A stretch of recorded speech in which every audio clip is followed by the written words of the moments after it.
जय हिंद दोस्तों, जय हिंद बच्चों। कैसे हो आप सभी का स्वागत मिस्टर एग्रीकल्चर एकेडमी के ऑनलाइन प्लेटफॉर्म पर। उम्मीद करता हूं आप सब अच्छे होंगे और खूब मेहनत कर रहे होंगे।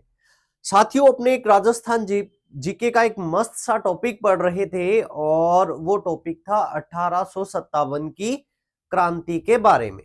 ठीक है, इसका एक सेशन अपने पढ़ चुके थे। नेक्स्ट जो है उसके बारे में अपने रीड करेंगे। देखिएगा, बेसिक हमने पढ़ लिया था और 1857 की क्रांति के समय की जो व्यवस्था है क्या कुछ है उसके बारे में हम रीड करते हैं। सबसे पहले देखिए, स्टार्ट करते हैं हम ये स्टार्ट करते हैं कि 1857 की क्रांति के समय राजस्थान में सैनिक छावनियां, बेसिक सा क्वेश्चन है और यहीं से हमें पढ़ना स्टार्ट करना है। पहली बात ध्यान रखना कि कितनी सैनिक छावनियां थी साथियों, तो ध्यान रखिएगा 6। कितनी सैनिक छावनियां थी, तो 6 सैनिक छावनियां रहती हैं, याद कर लीजिएगा। नेक्स्ट देखिएगा, देन उसके बाद में हम बात करते हैं आगे। वो 6 सैनिक छावनियों के नाम हमें पता होने चाहिए कौन कौन सी थी। तो वो रहती है नसीराबाद, नीमच, देवली, एरिनपुरा, ब्यावर और खैरवाड़ा। ओके, कितनी है? 6 है। कौन कौन सी है? नसीराबाद, नीमच है, देवली है, एरिनपुरा है, ब्यावर है और खैरवाड़ा है। क्लियर। अब देखिएगा, यदि हम बात करें कि याद कैसे रहेंगी, तो याद रखने के लिए आप एक ट्रिक याद रख सकते हैं। कौन सी ट्रिक याद रख सकते हैं? ए नानी ब्याह देखे, ए नानी ब्याह देखे। ठीक है, यदि ये ट्रिक याद रखते हैं तो हमें ये राजस्थान की जो सैनिक छावनियां हैं वो याद रहेंगी। जैसे देखिएगा, ए से हम बात कर लेंगे, कौन सी हो जाएगी? एरिनपुरा हो जाएगी। ठीक है, उसके बाद में ना से हो जाएगी नसीराबाद। उसके बाद में यदि बात करें नी से तो कौन सी हो जाएगी? नीमच हो जाएगी। यदि बात करें ब्याह से तो कौन सी हो जाएगी? ब्यावर हो जाएगी। और दे से कौन सी होगी? देवली होगी। और याद रखिएगा, खे से कौन सी होगी साथियों? खैरवाड़ा। यदि सैनिक छावनियां पूछी जाए तो आपको तो इतना सा बोलना है, ए नानी ब्याह देखें, ए नानी ब्याह देखें। ओके, ये चीज आपको याद रखनी है। उसके बाद साथियों, ये 6 सैनिक छावनियां याद होने के बाद में हमें यह पता होना चाहिए कि कौन सी सैनिक छावनी पर कौन सी सैनिक टुकड़ी थी, या जो अपनों ने कल पढ़ा था कि कौन सी बटालियन थी, जिसे वर्तमान में हम बोलते हैं ना रेजिमेंट, उसी तरीके से तब क्या थी? बटालियंस थी। तो कौन सी सैनिक छावनी पर कौन सी बटालियन, ये हमें याद रखना है। देखिएगा साथियों, याद रखिएगा, नसीराबाद जो अजमेर में है, नजीराबाद जो कहां पे है? अजमेर में है। ठीक है, यहां पर 15वीं बंगाल नेटिव इन्फेंट्री और 30वीं बंगाल नेटिव इन्फेंट्री कार्यरत थी। क्लियर, ये मैं आपको बता दूंगा कि बंगाल नेटिव इन्फेंट्री ये क्या चीज है। ओके, ध्यान रखना। उसके बाद में यदि हम बात करें नीमच में, तो देखिएगा, कल हमने बात की थी कि कोटा कंटिंजेंट एक बटालियन थी जिसका मुख्यालय डीएनए था, देवली, नीमच और आगरा। तो ध्यान रखिएगा, नीमच और देवली इन दोनों जगह जो सैनिक बटालियन रहती है वो रहती है कोटा वाली। ठीक है, कंटिंजेंट रहती है। ठीक है, ये ध्यान रखना। और सेम ही कोटा कंटिंजेंट इसी में है। क्लियर, ये याद रखिएगा। उसके बाद में देखिए, एरिनपुरा में कौन सी बटालियन थी, तो याद रखिएगा जोधपुर लीजियन। कौन सी थी? जोधपुर लीजियन थी, ये भी याद रखिए। ओके, और यदि हम बात करें ब्यावर में, यहां पे कौन सी थी, तो याद रखिएगा मेर बटालियन। कौन सी थी? मेर बटालियन रहती है। और खैरवाड़ा में, तो खैरवाड़ा में साथियों थी एमबीसी, मेवाड़ भील कोर थी। ये आपको अच्छे से ध्यान रखना है। क्या याद किया? 6 सैनिक छावनियां याद की और कहां पे कौन सी सैनिक टुकड़ी थी वो हमने याद की। अब देखिएगा साथियों, मैंने कहा कि बंगाल नेटिव इन्फेंट्री क्या होता है, ये अपने को ध्यान रखना है। क्या चीज हम बात कर रहे हैं? बंगाल नेटिव इन्फेंट्री, इसका जिक्र कर रहे हैं। क्या चीज है, देखो सबसे पहले आप ये समझना कि नेटिव इन्फेंट्री क्या होता है। नेटिव इन्फेंट्री उस प्रकार की सेना होती है, आपको याद रखना है कि जब सेना की ट्रेनिंग होती है तो उनसे किस तरीके या युद्ध में उन्हें कहां यूज किया जाएगा, उसी तरीके की उनकी ट्रेनिंग होती है। तो नेटिव इन्फेंट्री वाली जो सेना थी, इसको युद्ध में सबसे पहले लड़ने की ट्रेनिंग थी, सबसे पहले सबसे आगे की सेना है ये, है ना, जिसको क्या बोलते थे, नेटिव इन्फेंट्री। सबसे युद्ध में सबसे आगे रहेगी, पैदल रहेगी, है ना, पैदल सेना थी ये, नेटिव इन्फेंट्री बोलते हैं, जिसे इतिहास में अपने हरावल दस्ता बोलते हैं, वो वाली, ठीक है। तो यानी कि सबसे आगे और पैदल की ये सेना थी, नेटिव इन्फेंट्री। दूसरी बात ध्यान रखना कि इनकी ट्रेनिंग, बंगाल वर्ड क्यों आया, क्योंकि देखिएगा अपने को ये पता है कि जो ईस्ट इंडिया कंपनी थी या अंग्रेज थे, उनका हेडक्वार्टर क्या था, बंगाल, और वहां पे क्या था, इनका ट्रेनिंग सेंटर था। तो ये वो नेटिव इन्फेंट्री है जिसकी ट्रेनिंग कहां पे हुई, बंगाल में। अब उसके बाद आप कहेंगे चलो सर ये बात तो हमें समझ में आ गई, अब आपने ये लिखा कि 15वीं नेटिव इन्फेंट्री है, 30वीं बंगाल नेटिव इन्फेंट्री है, ये क्या है, तो बंगाल ट्रेनिंग, नेटिव इन्फेंट्री सबसे आगे वाली, ठीक है। 15वीं और 30 ये उनका बैच है साथियों, क्या है, बैच है, यानी कि ये 15 नंबर बैच है, ये 30 नंबर बैच है, इस तरीके से। ओके, ये बात आपको अच्छे से ध्यान रखनी है। चलिए आगे बात करते हैं। उसके बाद देखिएगा जो हमने ये बात की, इसमें आपको ये ध्यान रखना है, मेवाड़ भीलकोर, मेवाड़ जो भीलकोर रहती है, अच्छे से ये बात ध्यान रखिएगा कि मेवाड़ भीलकोर यानी कि जो खैरवाड़ा है, यहां पे कोई क्रांति नहीं होती। इसका मतलब मेवाड़ भीलकोर है वो क्रांति में नहीं आ रही है ना, शामिल नहीं हो रही है। आप एक बात यहां अच्छे से ध्यान रखना, हमारे इतिहास में, ठीक है, नीमड़ा जो हत्याकांड हुआ, नीमड़ा और मानगढ़, नीमड़ा और मानगढ़, इन दोनों हत्याकांडों में जो गोलियां चलाई गई थी, वहां पे जो सैनिक थे वो कौन से थे, मेवाड़ भीलकोर के थे। यह बात भी आपको यहां पे कंफर्म कर लेनी है, मानगढ़ और नीमड़ा में मेवाड़ भीलकोर वालों ने क्या चलाई थी, फायरिंग की थी। यह बात अच्छे से क्लियर कीजिए। चलिए आगे बढ़ते हैं और अपने समझने की कोशिश करते हैं। देखिएगा 1857 की क्रांति के समय राजस्थान में सैनिक छावनियां जो है उसकी कुछ खास बातें, है ना, भी अपनों ने कौन सी सैनिक छावनी है ये पढ़ लिया।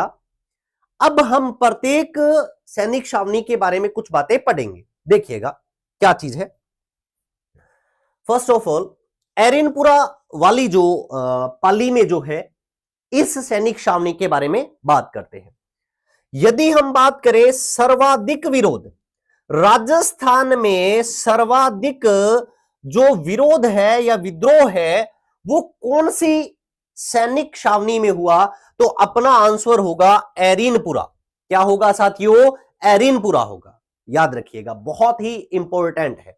उसके बाद में यह भी बात ध्यान रखना, इस सैनिक छावनी का नारा था क्या, चलो दिल्ली मारो फिरंगी, चलो दिल्ली मारो फिरंगी। यदि हमसे पूछा जाए कि किस सैनिक छावनी का नारा है, तो आप कहेंगे एरिनपुरा का। देखिए एक बात और ध्यान रखना, एक नारा था मारो फिरंगी, सीधा ही क्या है, मारो फिरंगी। ये नारा किसके द्वारा दिया गया, तो याद रखिएगा ये है मंगल पांडे के द्वारा। किसके द्वारा, मंगल पांडे का नारा है, याद रख लेंगे। मारो फिरंगी सीधा पूछे तो मंगल पांडे है, और चलो दिल्ली मारो फिरंगी पूछे, चलो दिल्ली मारो फिरंगी पूछे तो आप कहेंगे एरिनपुरा छावनी का है, ठीक है। और एक नारा प्रचलित हुआ था, भाग फिरंगी भाग, भाग फिरंगी भाग। यदि ये पूछ ले भाग फिरंगी भाग ये किसका नारा है, तो ये जो नारा रहता है यह रहता है लक्ष्मीबाई का। किसका रहता है, लक्ष्मीबाई का, ठीक है। तो ये कंसेप्ट भी आपको अच्छे से क्या होना चाहिए, याद होने चाहिए। छोटे छोटे फैक्ट हैं, अच्छे से हमें क्या करने हैं, लर्न करने हैं। चलिएगा, तो एरिनपुरा के बारे में ये बात आप याद रखेंगे। उसके बाद में देखिएगा हम बात करेंगे नसीराबाद। नसीराबाद जो अजमेर में है, पहली बात याद रखिएगा, नसीराबाद कहां पे है? अजमेर में है। नसीराबाद अजमेर में है, याद कर लेंगे। और इसके बारे में फैक्ट पढ़ते हैं। सबसे प्राचीन सैनिक छावनी, यदि पूछा जाए कि राजस्थान की सबसे प्राचीन, सबसे पुरानी, राजस्थान की सबसे पुरानी जो सैनिक छावनी है वो कौन सी है? तो आप कहेंगे नसीराबाद। याद रखिएगा साथियों, इसका जो गठन है यह 25 जून 1818 में हुआ था। 25 जून 1818 में इसका क्या होता है? गठन होता है। यह बात भी हमें अच्छे से ध्यान रखनी है। तो यह सबसे प्राचीन है, क्लियर। उसके बाद में याद रखिएगा, सबसे प्राचीन के साथ साथ यह सबसे बड़ी सैनिक छावनी है। राजस्थान की सबसे प्राचीन नसीराबाद, सबसे बड़ी तो भी नसीराबाद है। ओके, याद रखिएगा। आगे बढ़ते हैं। नेक्स्ट देखिएगा, यदि हम बात करें कि राजस्थान की प्रथम क्रांति, यानी कहने का मतलब भी राजस्थान में क्रांति कहां से प्रारंभ हुई, तो अपना आंसर होगा नसीराबाद। कहां से होगा? नसीराबाद। ओके, ये चीज क्लियर करनी है भी। 28 मई को राजस्थान में क्रांति जो प्रारंभ होती है वो कहां से प्रारंभ हुई? नसीराबाद छावनी से, याद रखिएगा। इसके बाद में याद रखिएगा, डूंगजी द्वारा, देखिए जब अपने लोक देवता पढ़ते हैं तो डूंगजी ज्वार जी का जिक्र आता है, ठीक है, जो कि हम बात करते हैं भी अमीरों को लूटकर जो धन है वो गरीबों में बांट देते थे। तो आपको याद रखना है कि डूंगजी द्वारा लूटी गई सैनिक छावनी कौन सी थी? नसीराबाद। यह भी क्वेश्चन एग्जाम में पूछा गया है साथियों।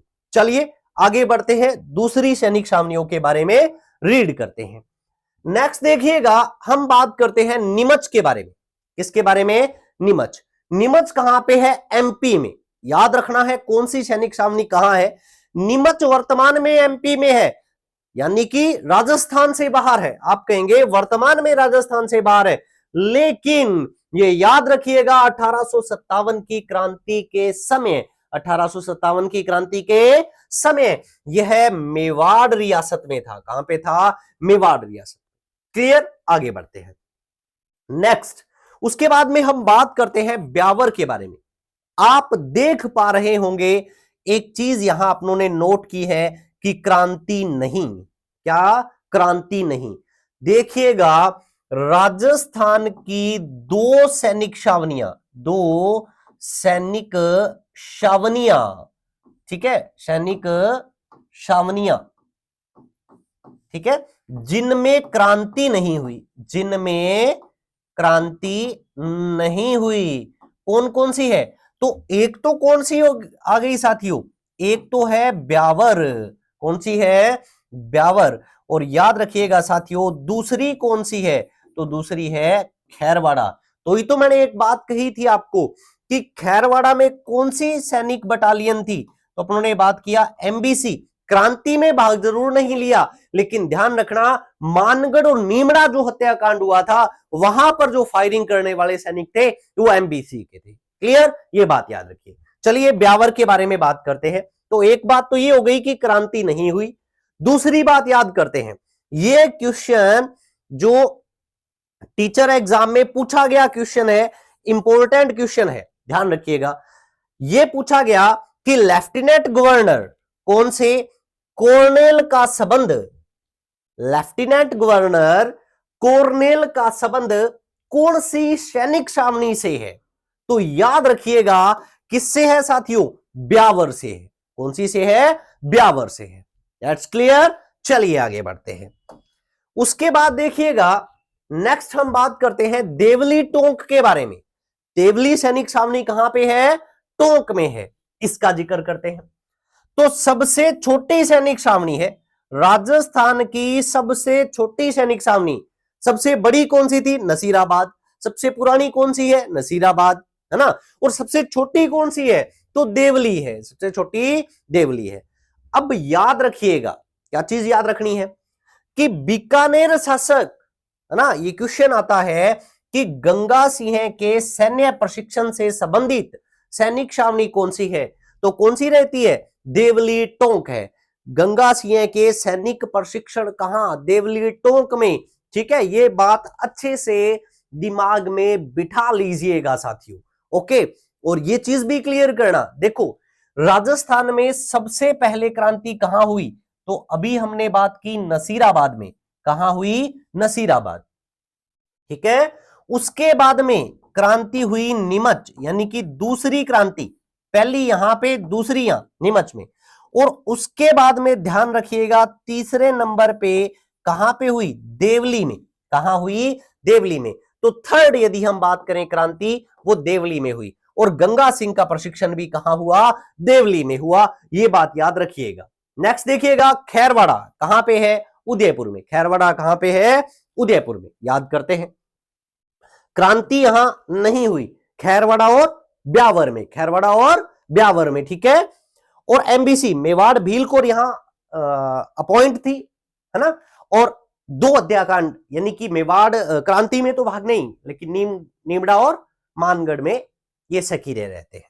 चलिए आगे बात करते हैं, ये भी बहुत महत्वपूर्ण है। देखो बेसिक सी बातें आपने जिक्र की, ये बहुत इंपॉर्टेंट है और यहां से क्वेश्चन आने की संभावना बनी रहती है। देखो हम बात करते हैं भी क्या सर राजा क्या, है ना, कितना इंपॉर्टेंट नहीं है, लेकिन आज कल जैसा एग्जाम आ रहा है, जैसा राजस्थान में पैटर्न है ना, अपनों ने आरएएस में भी देखा, लास्ट जो आरएएस हुआ उसमें भी हमने देखा 2 फरवरी को जो हुआ कि लेवल अप हो रहा है। ठीक है, तो ध्यान रखना, शासक, रियासत या जो पॉलिटिकल एजेंट है ना, इनका अपने से मिलान करवाया जा सकता है, इनका मिलान करवाया जा सकता है, इसलिए आप इनको हल्के में मत लेना, अच्छे से याद करना। ठीक है साथियों, चलो देखते हैं। देखिएगा, रियासत, वहां पे शासक और पॉलिटिकल एजेंट। ठीक है, ये हमने बात कर ली थी भी पॉलिटिकल एजेंट क्या होता है लास्ट सेशन के अंतर्गत, तो देखते हैं, याद करते हैं। देखो कुछ रियासतों के आपको पॉलिटिकल एजेंट भी याद करने हैं और कुछ के सिर्फ शासक आपको याद करने हैं। देखते हैं, देखिए सबसे पहले देखिए जयपुर रियासत, कौन सी, जयपुर। जयपुर का शासक था सवाई राम सिंह, यानी कि राम सिंह सेकंड। ओके, यहां पे एक बात ध्यान रखना, राम सिंह सेकंड यहां है, राम सिंह यहां है ना, कोटा में। देखो जयपुर में, कोटा में और बूंदी में, कहां कहां पे, एक तो जयपुर, एक कोटा और एक बूंदी, एक बूंदी, जयपुर कोटा बूंदी, जयपुर कोटा बूंदी, याद कर लोगे। यहां पे शासक कौन था, राम सिंह था। कौन सा था, राम सिंह। तो जयपुर में राम सिंह, कोटा में राम सिंह। बस ये ध्यान रखना, कोटा वाले के आगे राव लगाएगा, क्या आएगा, राव लगाएगा। ठीक है, ये बात क्लियर करनी है, याद करते हैं। जयपुर में पॉलिटिकल एजेंट कौन है, मेजर ईडन, मेजर ईडन रहता है। ओके, कोटा में पॉलिटिकल एजेंट कौन रहता है, बर्टन रहता है। कोर्ट में बटन लगाते हो या नहीं लगाते, क्या जी, कोर्ट में बटन होते हैं, तो कोटा में बर्टन है, कोर्ट में बटन तो कोटा में बर्टन, याद रह जाएगा, कोर्ट में बटन, कोटा में बर्टन, याद होना चाहिए अपने को अच्छे से। जयपुर में ईडन, जयपुर में ईडन, याद रखना। आगे बढ़ते हैं, मेवाड़ में, मेवाड़ का शासक था स्वरूप सिंह, मेवाड़ का स्वरूप सिंह। तो मेवाड़ में स्वरूप सावर्स, सह से स्वरूप और सह से सावर्स। ठीक है, मेवाड़ में स्वरूप सावर्स है, मेवाड़ में स्वरूप सावर्स है। कोट में बटन है, कोटा में बर्टन है, मेवाड़ में स्वरूप सावर्स है, याद रखिएगा। जयपुर में राम सिंह और ईडन है। आगे बात करते हैं, मारवाड़ में, मारवाड़ में तो तख्त सिंह था, मारवाड़ में तख्त सिंह था। ठीक है, और पीए रहता है मैकमोसन, कौन रहता है, मैकमोसन। तो देखिएगा, तख्तो ताज ऐसे नहीं मिलते, उन्हें मैक करना पड़ता है, बनाना पड़ता है ना, तख्तो ताज बनाने पड़ते हैं ना, तो तख्तो ताज, तख्त को मैक किया जाता है, बनाया जाता है। तो तख्त सिंह और मैकमोसन साथ साथ आएंगे, और कहां आएंगे, मारवाड़ में। ठीक है, मारवाड़ में तख्त और मैक, तख्त को मैक करना है, ठीक है, बनाना है, तो मैकमोसन, याद करना। उसके बाद में देखिए, ये तो आप पढ़ते रहते हो, बहुत पढ़ते हो, मैंने कोशिश किया कि आप कंफ्यूज नहीं हो। तो स्वरूप होगा, सावर्स होगा, और याद रहता है स्वरूप मेवाड़ में है, याद रहेगा। कोट में बटन, कोटा बर्टन, ठीक है, ये भी हमें याद रह जाएगा। जयपुर में ईडन, जयपुर में ईडन याद रहेगा। ठीक है, मारवाड़ में तख्त को मैक किया जाता है, मैक मोशन। उसके बाद में देखो भरतपुर में, यहां बात करते हैं, भरतपुर में शासक था जसवंत सिंह। कौन था? जसवंत सिंह। ओके, और यहां पे पॉलिटिकल एजेंट कौन सा रहता है? मॉरिसन। कौन सा रहता है? जसवंत और मॉरिसन, याद कीजिएगा।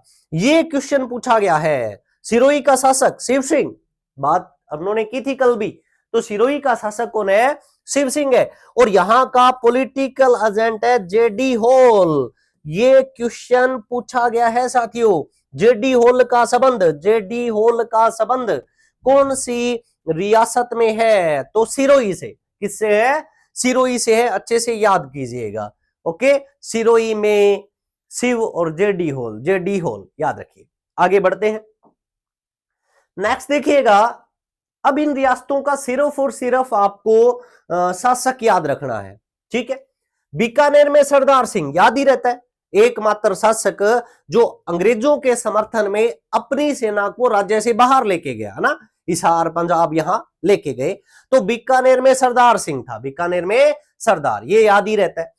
अब याद रखना बांसवाड़ा, जैसे देखो जयपुर कोटा बूंदी में राम था, जयपुर कोटा बूंदी में राम था, वैसे ही बांसवाड़ा और शाहपुरा में, ठीक है, याद रखिएगा, बांसवाड़ा और शाहपुरा में कौन है? लक्ष्मण सिंह है। बांसवाड़ा और शाहपुरा में कौन है? लक्ष्मण सिंह है, याद रखना।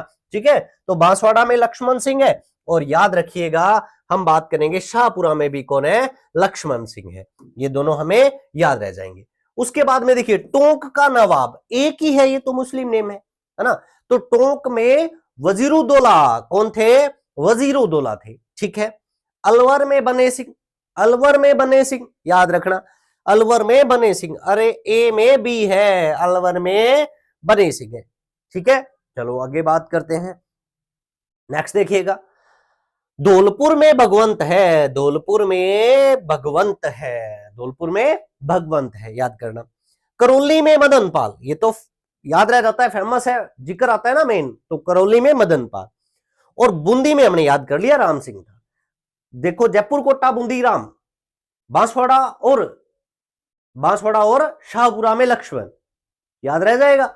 देखो ए में भी अलवर में बने, ए में भी अलवर में बने, याद रहेगा। करौली में मदन पाल तो वैसे ही याद रह जाता है ना। अच्छे से प्रयास करना, 2-4 बार पढ़ना, याद होगा। आगे बात करते हैं।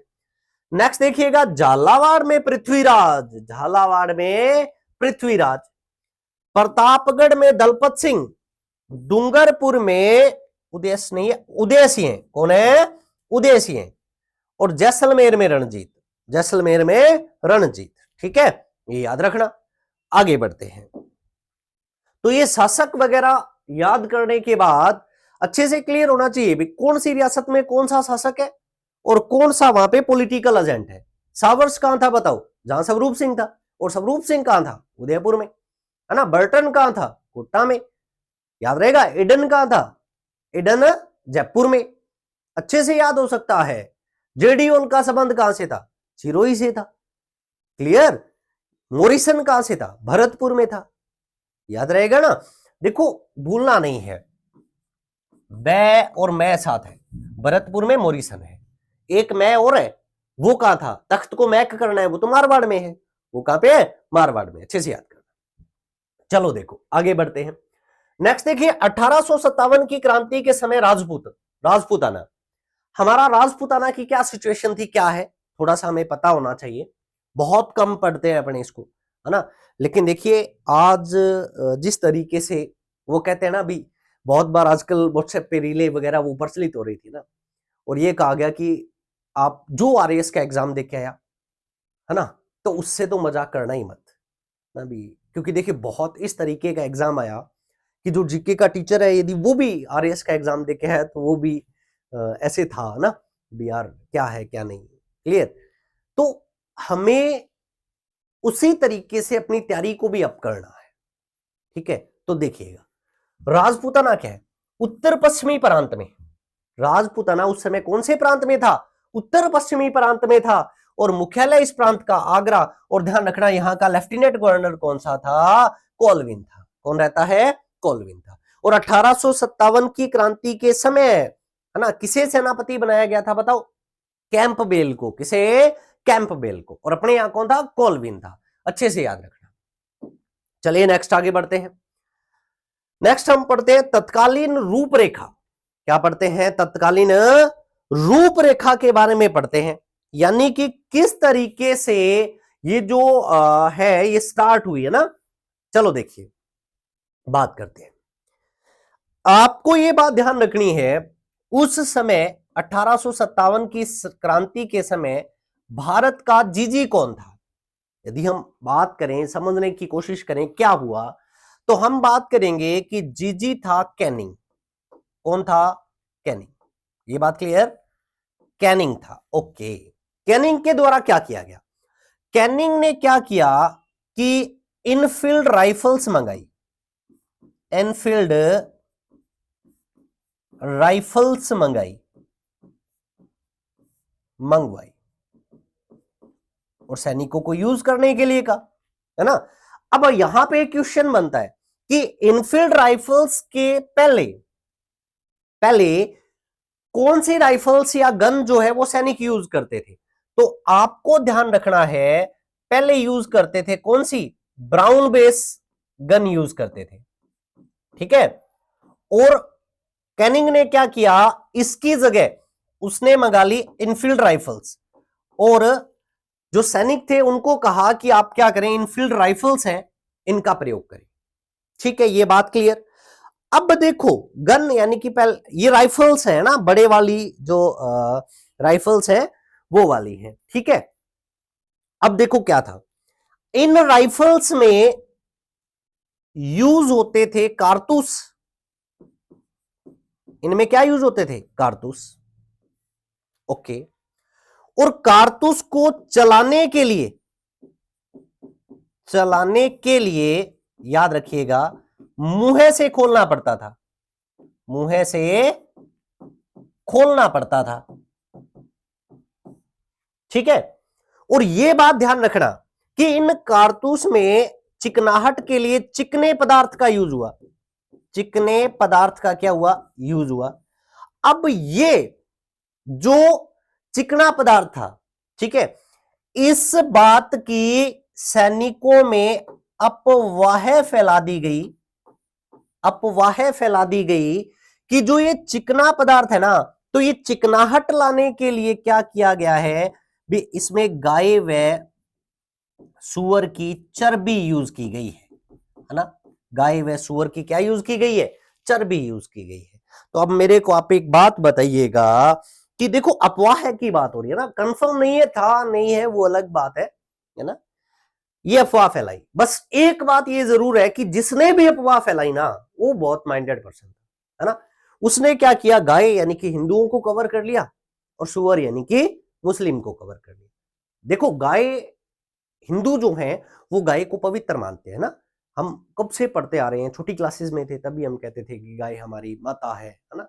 वो अलग बात है कि आप आगे लिख देते हमें कुछ नहीं आता है ना। तो गाय हमारी माता है, पवित्र है, इसलिए भी उनकी चर्बी मुंह में लेंगे धर्म भ्रष्ट हो जाएगा। सुअर मुस्लिम लोग, अब ये मत कहते ना कि मुस्लिम लोग इसे पवित्र मानते हैं ना। ये ध्यान रखना, मुस्लिम धर्म में सुअर का नाम तक जुबा पे नहीं आना चाहिए, हराम मानते हैं उसको, ठीक है। तो अब जिसका नाम नहीं आना चाहिए उसकी चर्बी मुंह में, है ना। तो इस बात को लेकर जो सैनिक थे उनमें क्या हो गया, असंतोष हो गया, और उन्होंने कहा कि हम इसका यूज नहीं करेंगे। अब स्टोरी क्या बनती है? स्टोरी ये बनती है कि ये जो इनफील्ड राइफल्स हैं, क्योंकि देखो मुख्यालय कहां पे इनका? बंगाल में। तो सबसे पहले कहां लाई जाती हैं? बंगाल में। और बंगाल में भी याद रखना, यहां पे एक सैनिक छावनी थी, कौन सी? बैरकपुर सैनिक छावनी। कौन सी? बैरकपुर सैनिक छावनी। क्लियर? यहां लाई जाती हैं। और यहां पे इस सैनिक छावनी में एक सैनिक था। पहली बात तो आप याद रखेंगे, यहां पर कौन सी जो सैनिक टुकड़ी है वो तैनात थी, ठीक है। तो आपको याद रखना है यहां पे 34वीं बंगाल नेटिव इन्फेंट्री तैनात थी। 34वीं बंगाल नेटिव इन्फेंट्री तैनात थी। और बंगाल नेटिव इन्फेंट्री में एक सैनिक था जिसका नाम था मंगल पांडे। क्या नाम था? मंगल पांडे, है ना, एक ब्राह्मण था, ठीक है, मंगल पांडे।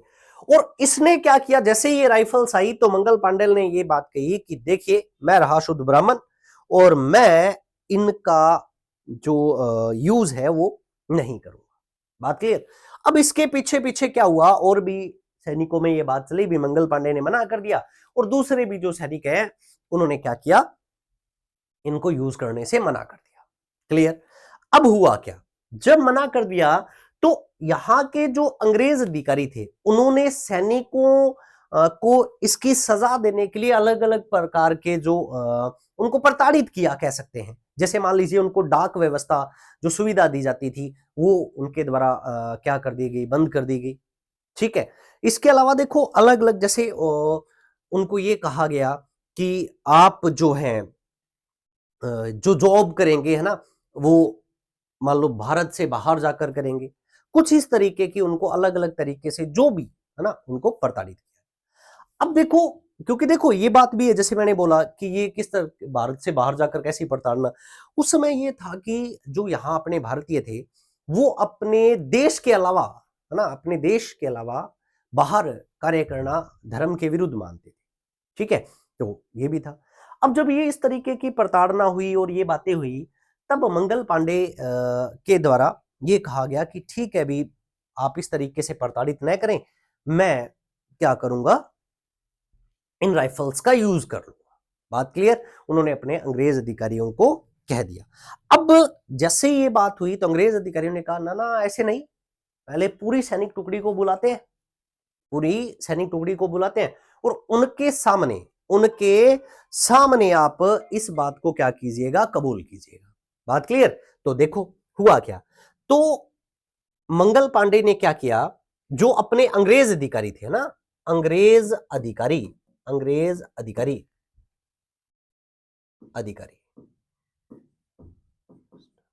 कौन कौन से थे?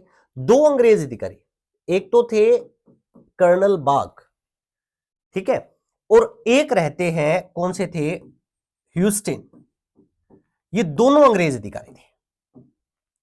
ठीक है, और जब मंगल पांडे ने कहा कि ठीक है मैं यूज करूंगा, उन्होंने कहा कि ठीक है आप पूरी सैनिक छावनी के सामने ये यूज करके दिखाएं। तो जैसे ही मंगल पांडे को यूज करने के लिए कहा जाता है तो मंगल पांडे क्या करता है, उन राइफल्स, उस कारतूस को मुंह से खोलता है और पहली जो फायरिंग करता है मंगल पांडे, पहली फायरिंग करता है वो फायरिंग कर देता है किन पर, दोनों अंग्रेज अधिकारियों पर, दोनों अंग्रेज अधिकारियों पर। ठीक है, इनको क्या कर देता है, धाएं धाएं की आवाज आती है और शूट कर देता है। क्लियर? इन दोनों की क्या हो गई, हत्या हो गई। ये बात चारों ओर फैल जाती है, ये सारा सिस्टम होता है। जब उसने ये गोलियां चलाई, ये घटना रहती है 29 मार्च 1857 की। ठीक है, और ध्यान रखना ये करने के कारण मंगल पांडे को फांसी दी जाती है और उसे फांसी की सजा दे दी जाती है 8 अप्रैल 1857 को। ये तो था बैरकपुर छावनी के बारे में, आपको ये अच्छे से क्लियर हो जाना चाहिए। बात क्लियर? आगे बढ़ते हैं। देखो ये आपने तत्कालीन रूपरेखा देख ली, किस तरीके से क्या हुआ। देखो यदि पूछा जाए तत्कालीन कारण क्या था, है ना, 1857 की क्रांति का तत्कालीन कारण क्या था, तो आप यही कहेंगे कि इनफील्ड राइफल्स का प्रयोग ही तत्कालीन कारण था, जिसके कारण सैनिकों में असंतोष है। आगे बढ़ते हैं। देखो नेक्स्ट क्या हुआ, क्रांति का प्रतीक, यहां से अपने एक बात डिस्कशन करने वाली है, पढ़ने वाली है। क्रांति का प्रतीक देखो, क्रांति का प्रतीक आपको पता है कि एक कमल का फूल और बाजरे की रोटी, वह बाजरे की रोटी, बताओ, कमल का फूल बाजरे की रोटी। ठीक है, यहां पे देखिए एक बात ध्यान रखना कि बाजरे की रोटी, देखो राजपूताना है, अपने यहां राजस्थान है, बाजरे को दरिद्रता गरीबी का प्रतीक माना जाता है। ठीक है, इसको यूज कर लिया, है ना। भी देखो ये चीज था कि जो बाजरा है उसको सब, अब वर्तमान में अलग बात है, मोटा अनाज है, इसको श्री अन्न की दर्जा दे दिया है, लेकिन कहीं ना कहीं आप ध्यान रखना बाजरे को निम्न श्रेणी का अन्न माना जाता था, ठीक है, गरीबी का प्रतीक था। वो अलग बात है, आप आज होटल में जाकर यदि बाजरे की रोटी का डिमांड करेंगे तो काफी कॉमन यानी कि से महंगी मिलेगी ना, तो आप कहेंगे कहाँ निम्न श्रेणी है, लेकिन ये चीज ध्यान रखना प्रतीक था, तो गरीबी का प्रतीक माना गया, ये बात क्लियर है। अब देखो एक बात है, आपके दिमाग में आ रहा होगा कि कमल का फूल सर, कमल का फूल तो शांति का प्रतीक होता है, पता है ना आपको, कमल का फूल किसका प्रतीक होता है, शांति का प्रतीक, लेकिन यहां इसे क्रांति का प्रतीक बना दिया गया। ऐसा क्या हुआ, ऐसा क्या हुआ? देखिएगा, एक बात आपको याद रखनी है अच्छे से, एक बात अच्छे से याद रखोगे, क्या हुआ, क्या दो चीजें आपको क्लियर करनी है। आपने यदि बात करें कि 1857 की क्रांति की प्लानिंग, क्रांति की प्लानिंग, ठीक है, किसके द्वारा की गई, इसकी योजना किसने बनाई, ठीक है, तो आप कहेंगे सर एक तो थे नाना साहब, मैं कहूंगा बिल्कुल भी, और एक थे हजीमुल्ला साहब, हाजी मुल्ला साहब या हजी मुल्ला साहब, मुल्ला साहब, इनके द्वारा क्या की गई, प्लानिंग की गई। अब देखो ये जो प्लानिंग हुई, ये सारी क्रांति हुई, ये घटना हुई, इस तरीके के इनफील्ड राइफल्स, तो जो क्रांतिकारी या कुछ सैनिक है ना, वो सारे क्या है, कहां पहुंचते हैं, दिल्ली पहुंचते हैं। ये बात अच्छे से सुन लेना, यहां पे बहुत इंपॉर्टेंट घटना है जिसको आपको समझना है, कुछ कंसेप्ट क्लियर होंगे, ठीक है। सैनिक क्या होते हैं, दिल्ली पहुंचते हैं, और दिल्ली में उस समय जो शासक था वो कौन था, तो आपको पता है बहादुर शाह। कौन था, बहादुर शाह जफर, बहादुर शाह सेकंड, ठीक है, जो कि उस समय बुजुर्ग था, विद्वान था, सारे क्रांतिकारी या जो क्रांति करना चाहते थे वो सारे कहां पहुंचते हैं, दिल्ली पहुंचते हैं। बहादुर शाह उस समय शासक था, उसके पास पहुंचते हैं, ठीक है, और उससे बातचीत करते हैं। तो बहादुर शाह को ये कहते हैं कि हम सब क्रांति करना चाहते हैं, ठीक है, मिलके क्रांति करना चाहते हैं। तो बहादुर शाह ये कहता है कि ठीक है, आप क्रांति करना चाहते हो तो मेरे कन क्या में आया हो ना, भी आप क्रांति कर रहे हो, अंग्रेजों के विरुद्ध कर रहे हो, मुझे क्यों घसीट रहे हो, मेरे को तो सांस ही मुश्किल से आ रही है यार। तो सब क्रांतिकारी ये कहते हैं कि देखो, आप भारत के शासक हो, राजा हो हमारे, और हम ये चाहते हैं कि क्रांति का नेतृत्व कौन करे, बहादुर शाह आप करो, ताकि पूरे देश में उस क्रांति में एक रूपता आ सके, है ना, पूरे देश में क्रांति हो सके, ठीक है। तो बहादुर शाह सोच में पड़ जाता है भी यार हाँ करें या ना करें। तो ध्यान रखना, क्योंकि उसमें के दिमाग में ये था कि आई एम ओल्ड एज, है ना, पुराना बूढ़ा व्यक्ति हूं, मैं क्या करूंगा। तब ये ध्यान रखना, बहादुर शाह के सेनापति थे, ठीक है, बहादुर शाह के सेनापति थे जिसका नाम है बख्त सिंह। कौन थे, बख्त सिंह। वो बहादुर शाह को धीरे से समझाते हैं कि साहब नाम कमांड को टाइम है, हाँ कर दो, क्योंकि यदि आप ना करोगे तो भी ये क्रांति होके रहेगी। ऐसा क्यों, क्योंकि ध्यान रखिएगा, इस क्रांति की जो प्लानिंग, जो मैं आपको समझा रहा हूं, इस क्रांति की प्लानिंग कहां हो चुकी थी, लंदन हो चुकी थी।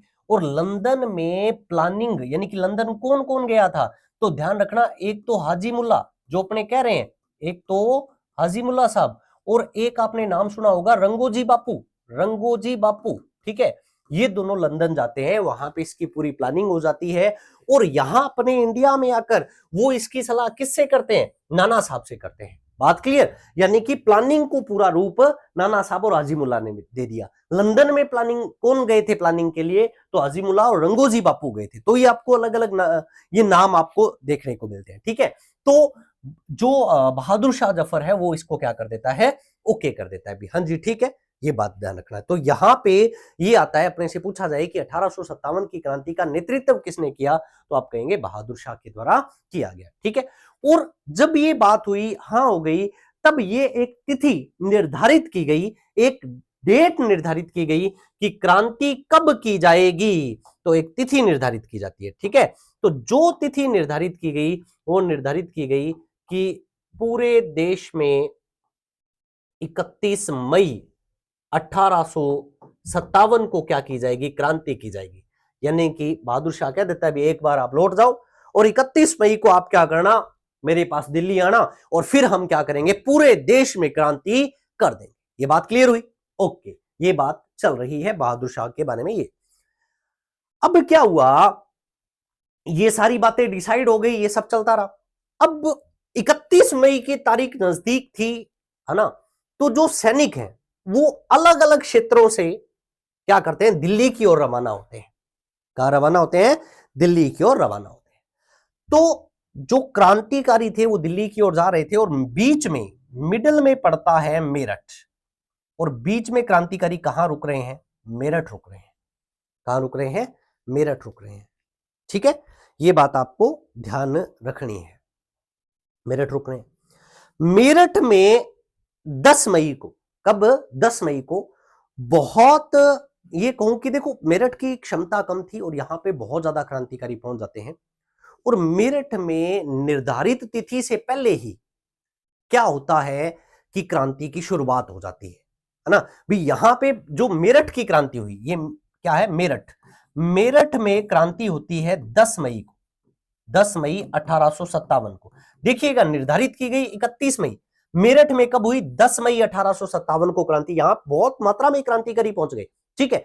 तो यहां पे कहा भी ठीक है, जितने आने थे बहुत आ गए यार, अब अपने क्रांति करते हैं, हौसला हो गया ना भी, कोई तब तक खून वालों, गर्म खून वालों वह बन के चक दे फटा, है ना। तो उसने क्रांति कर दी। अब ये बात ध्यान रखना कि मेरठ की क्रांति का नेतृत्व किसने किया था, तो मेरठ की क्रांति का नेतृत्व किसने किया था? कायम खान ने किया। किसने किया? कायम खान ने। और समय से पहले क्या हुआ, 10 मई को यहां पे क्रांति हो गई थी। बताओ ये बात आपको याद रहेगी या नहीं रहेगी? याद रह जाएगी क्या?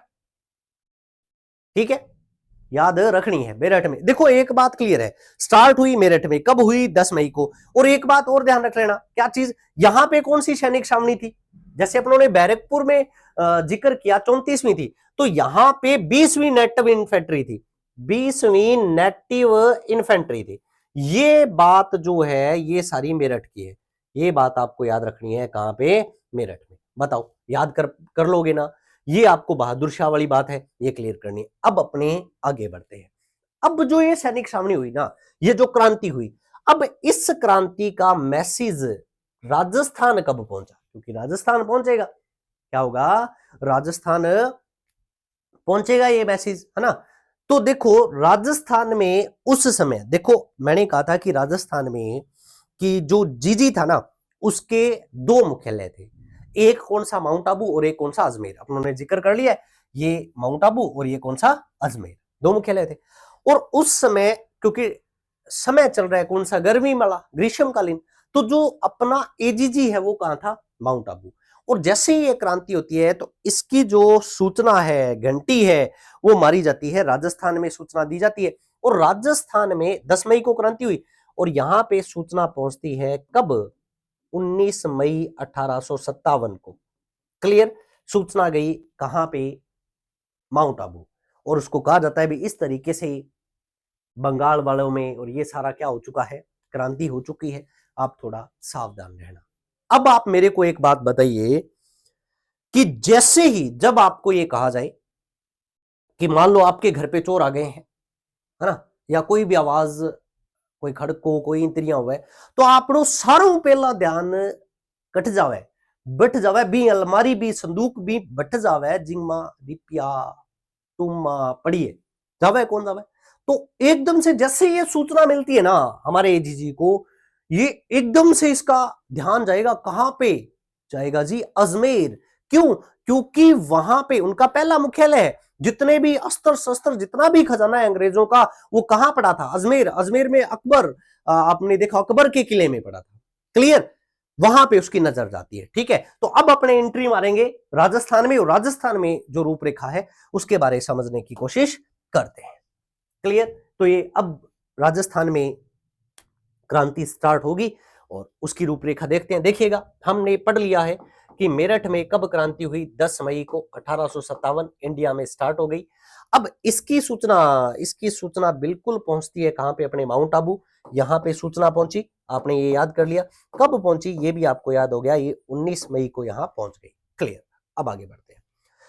तो जैसे ये सूचना यहां पहुंचती है तो आपको पता है ये अजमेर है, और अजमेर में क्या है आपको याद रखना है? अकबर का किला, अकबर किला। और यहां पे सारे कुछ अस्त्र शस्त्र अंग्रेजों के पड़े हैं क्योंकि मुख्यालय था।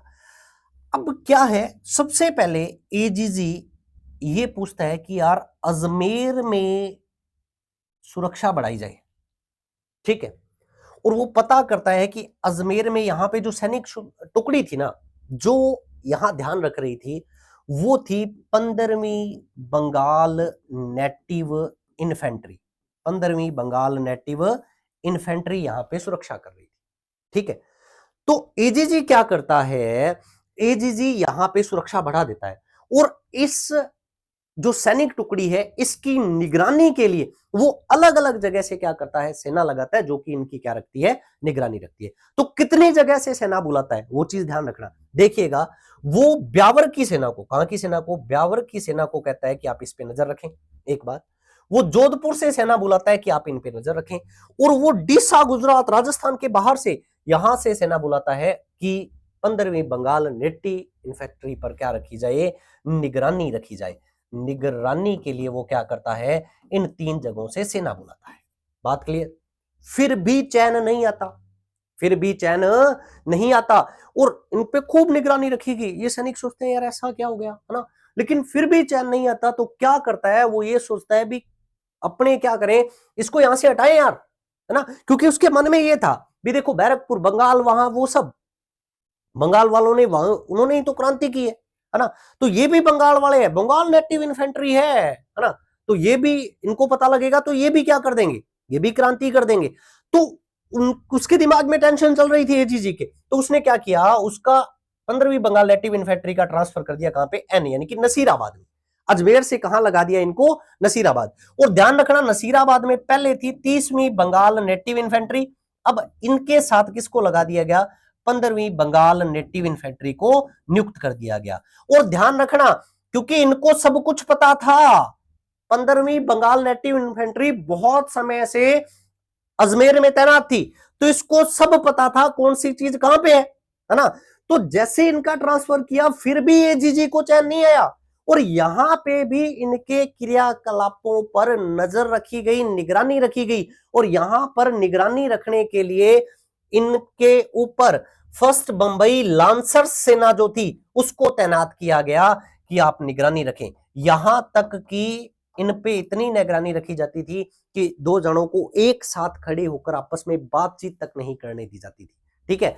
यहां तक कि उनकी बंदूकें जो हैं वो दिन में दे दी जाती थी, इनकी राइफल्स रात को वापस ले ली जाती थी। इस तरीके की निगरानी इन पे रखी गई। क्लियर? ये बात आपके याद रह जाएगी। अब जब इतना प्रताड़ित हुआ ना, ये सब बातें हुई, तो यहां के सैनिकों में क्या हुआ? असंतोष फैल गया। क्या हुआ? असंतोष फैल गया। और ये अपने अंग्रेज अधिकारी, है ना, उनके पास पहुंचते हैं और ये कहते हैं कि साहब इतने टाइम आपको हमारी ईमानदारी पे शक नहीं है? आपके हमारी ईमानदारी पे शक हो रहा है, ठीक है, हम कब से सेवा कर रहे हैं? तो ये सारी बातों से उनमें क्या हुआ? असंतोष फैला, और वो क्या कर देते हैं? यहां पे क्रांति कर देते हैं। अब ये ध्यान रखना, नसीराबाद में क्रांति कब हुई, ये बात ध्यान रखना। तो ये हुई थी 28 मई 1857 को, और इसके साथ ही हमारे राजस्थान में क्रांति है वो स्टार्ट हो जाती है। तो बताओ, ये बात आप याद कर पाएंगे क्या? इसको अच्छे से हमें ध्यान रखना है। अपने से पूछा जाए भी नसीराबाद में क्रांति का जो रीजन था वो क्या था? अविश्वास था। क्रांति का रीजन क्या था? अविश्वास था, ठीक है। ये चीज आपको अच्छे से क्लियर करनी है। अपने से पूछा जाए क्रांति किसने की, तो 15वीं बंगाल नेटिव इन्फेंट्री ने। कब की थी? तो ध्यान रखना 28 मई को की, और 2 दिन बाद यानी कि 30 मई को। कब? 30 मई को। 30 मई को समर्थन किसने दे दिया? 30वीं बंगाल नेटिव इन्फेंट्री ने। तो दोनों ने क्रांति की। और एक बात याद रखना है, क्रांति का नेतृत्व किसने किया? तो क्रांति का नेतृत्व किया था बख्तावर सिंह ने। किसने किया था? बख्तावर सिंह ने। बख्तावर सिंह के नेतृत्व में यहाँ के जो सैनिक हैं उन्होंने क्रांति कर दी थी। और ध्यान रखना, क्रांति के फलस्वरूप किन अंग्रेज अधिकारियों की हत्या कर दी गई? तो ध्यान रखना, एक तो थे न्यूबरी। कौन से थे? न्यूबरी। और एक थे स्पोर्टिसवुड। कौन थे? स्पोर्टिसवुड। इन दोनों की क्या कर दी गई? हत्या कर दी गई।